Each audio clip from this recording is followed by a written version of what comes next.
Hi, I'm Josh Cohen. I'm an ecologist with Michigan Natural Features Inventory, and today we're going to be exploring a bog.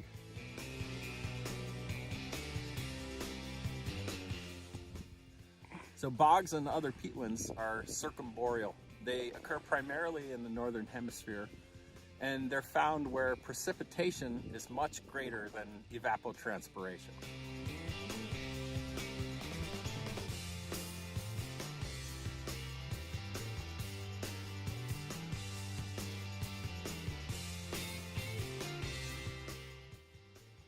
Bogs are amazing.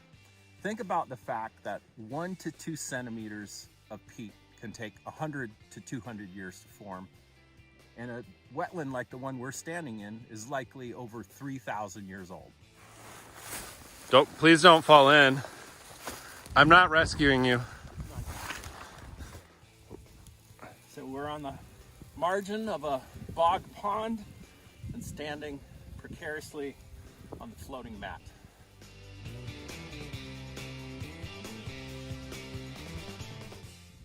Bogs are characterized by a low continuous sphagnum carpet. Locally it forms sphagnum hummocks, and on the top of these hummocks you see leatherleaf. That's that reddish hue that you see. They're also often dominated by fine needled sedges. We're looking at Carex oligosperma, and they're also characterized by scattered and stunted conifers. I'm standing next to a tamarack. This particular bog has quite a bit of jack pine. We're in the middle of a fire-prone landscape, and jack pine is often prevalent in bogs where fire was a prevalent disturbance in the landscape. Check it out, some frozen cranberries. The bounty of the bog, absolutely delicious.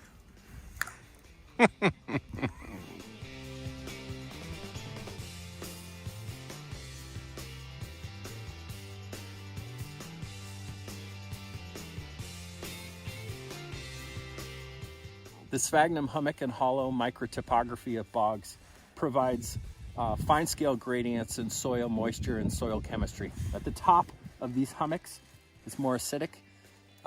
It's saturated, but not quite as moist as when you head down towards the hollows, which tend to be more saturated or inundated.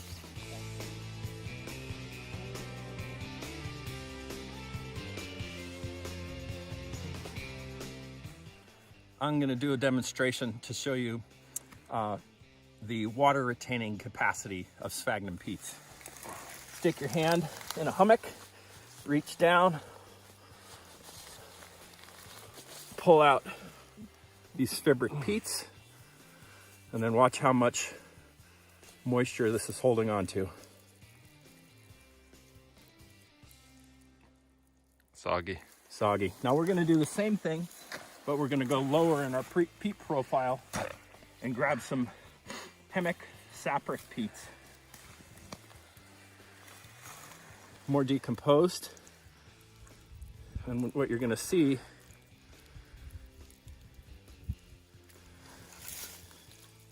smaller amount of peat, but it just looks like poo. But really what I'm trying to show is it has a higher water retaining capacity. So when you look at a peat profile, at the top you're looking at what are called fibric peats. They tend to be less decomposed. Water moves faster through them, and there's more intercellular spaces. And then as you go down in the profile, the peats become more decomposed, with hammock peats under the fibric peats, and then sapric peats closer to the bottom of the profile. And as you go down this profile, your soil moisture increases, and your capacity to retain soil moisture increases as well. I like how much you're shaking. I'm excited about the bog because I love peatlands.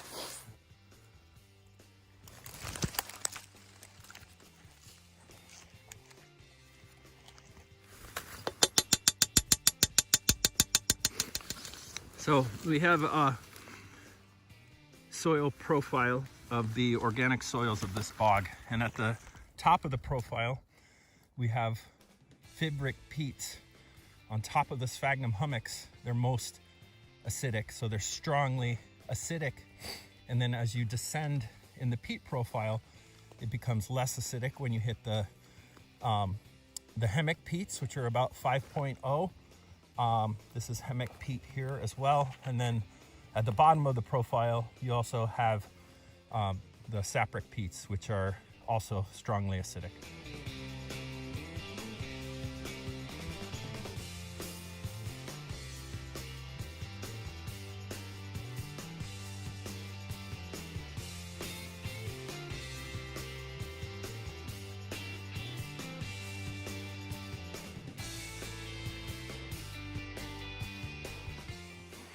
Take a look at this tip up. We've got a jack pine that's shallowly rooted over mineral soils that's tipped over recently. And if you look back, we have an island of trees. So in areas where your bog occurs on shallow peat over mineral soil, you can get the development of what we call forested bog.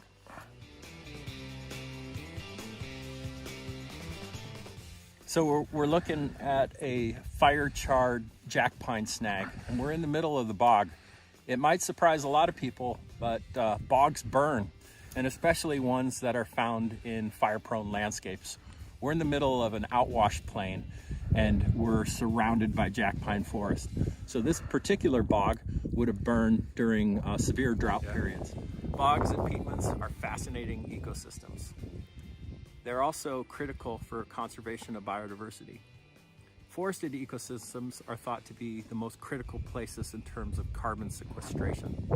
A little known fact is that peatlands and bogs actually store 10 times more carbon per acre than forested systems.